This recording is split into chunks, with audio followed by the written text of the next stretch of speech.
segment, Elizabeth is ready to talk to us about whatever it is she has planned for us. Good morning, Elizabeth. Good morning, ladies. Good morning. How are you? We are well, thank Doing you. great How this are you morning. doing?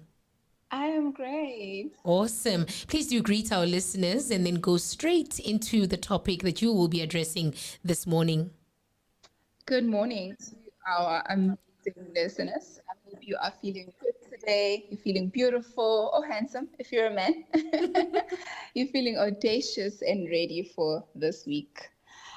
Today, I'm going to be talking to you about how to break negative response patterns and to love people without bleeding.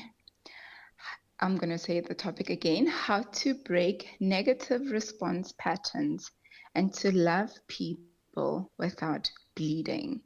You're probably wondering, what is she talking about? Well, have you ever heard the saying, we often bleed on those who did not cut us? Pain and injury, pain and trauma and suppressed negative emotions are a part of life. No matter what we do, no matter where we are, we will always experience incidents, whether it's someone cutting us off on traffic, or whether it's a failed relationship, or whether it's a wounded parent-child relationship, or maybe it's a work environment relationship, and for some reason you are just not getting along with this colleague. Whatever the case is, we cannot run away from pain.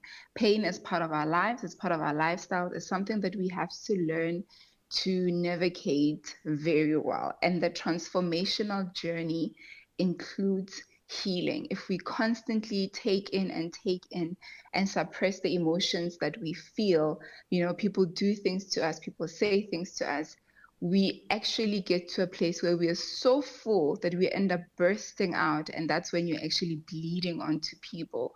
People who are literally just saying one tiny little thing like, oh, this tie looks nice. Where did you buy it from? But because it triggers a memory of an incident that has happened in the past, you might respond abruptly and be like, why are you talking to me like that? Why are you even looking at my tie? Why are you interested in what I'm wearing? Not realizing that actually your response is a signal that there's a wound inside of you that needs to be healed, that needs to be named, that needs to be taken care of. Suppressed pain and wounds, they are they can be quite a bit of a headache because unhealed trauma creates repeating negative patterns in relationship. For a minute, I want you to think about just your own personal life. Think about your workplace. Think about school if you're studying postgraduate studies or normal um, studies that you're doing, like personal development. Think about your family. Think about your church organization, right? When there's conflict, when there is disagreement, or when you feel someone is getting on your last nerve, how do you respond? Are you short-tempered? Do you feel angry? Is your ego bruised? Do you shut down? Do you withdraw? Do you cut off communication completely with that person and you never want to see them again? What is your natural response? And the thing about our suppressed feelings of pain and trauma, they actually reveal themselves all throughout in every area of our life. You will not have beautiful, healthy, functional relationships at work, but you are a monster at home to your wife and kids, and vice versa. You can't run away from it because you are the common denominator. Whatever it is that's eating you up inside, the demons that you're dealing with, they are with you all the time, wherever you are, whether you're in traffic, whether you're at the mall, everywhere where you are, these things are staring you in the face, and they are waiting for you to deal with them. Healing breaks generational and emotional cycles. Now, what do I mean by that? Someone can say, no, I act like this because my mom was like this. My dad was like this. My uncle was like this. I learned this behavior growing up, but learned behavior does not necessarily mean that it is healthy behavior that you need to sustain and keep in your life. As we are embarking on this journey of transformational journey in 2026, we want to be the best version of ourselves, not only in our work, but also in our overall emotional and mental well being. You cannot heal what you refuse to name and confront.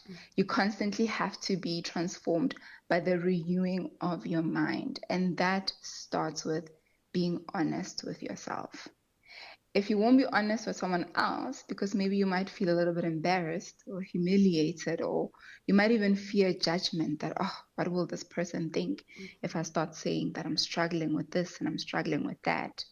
But you honestly have to be honest with yourself, because the quality of your relationships, the quality of essentially everything else in your life, because your work, your ministry, everything flows from your relationships. It requires you to take that bold step and be honest with yourself. First, you have to define and name the cycle that is prevalent in your life. There's a lot of them. I'm going to just use one as an example. For instance, every time conflict rises up, you just get so angry. You want to push the person away and you want to cut them out of your life and you never want to see them again, right? That could be a cycle that is presenting itself. And how do you know that this is a repeating cycle? Well, how many close friends do you have? Do you find that you are isolated? If you were in trouble at 2 a.m. and you needed to,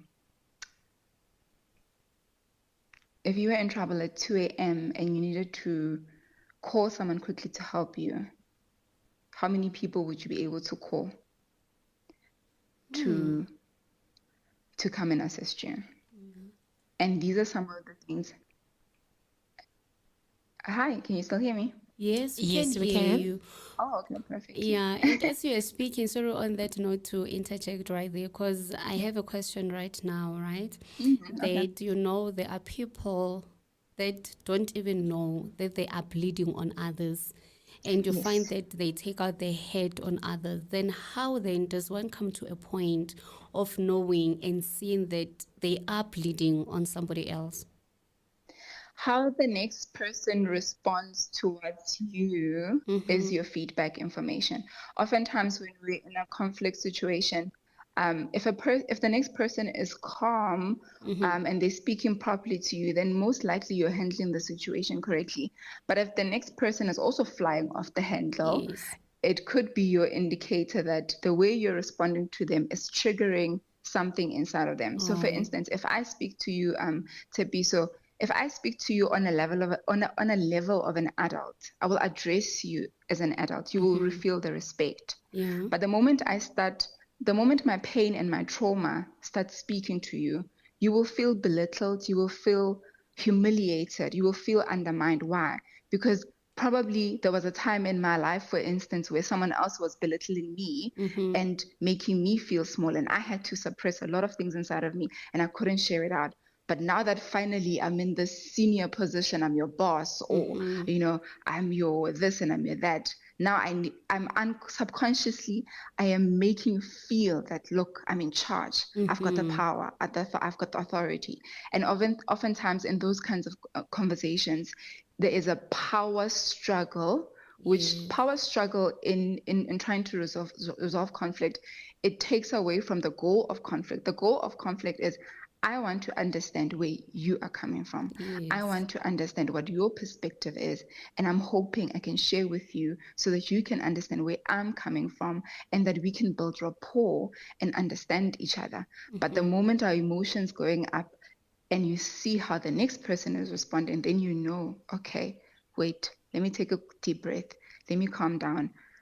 I am not presenting myself correctly to this person, because communication, the biggest misconception with communication is assuming that communication has taken place, which Oh. means that I, as the communicator, I have the responsibility to communicate to you in a respectful way, open way, with clarity, in such a way that you are able to feel what I'm saying and understand that I'm not attacking you. I'm just simply opening my heart to you. Oh, thank you so much. Then you can continue, Coach. All right, thank you for that.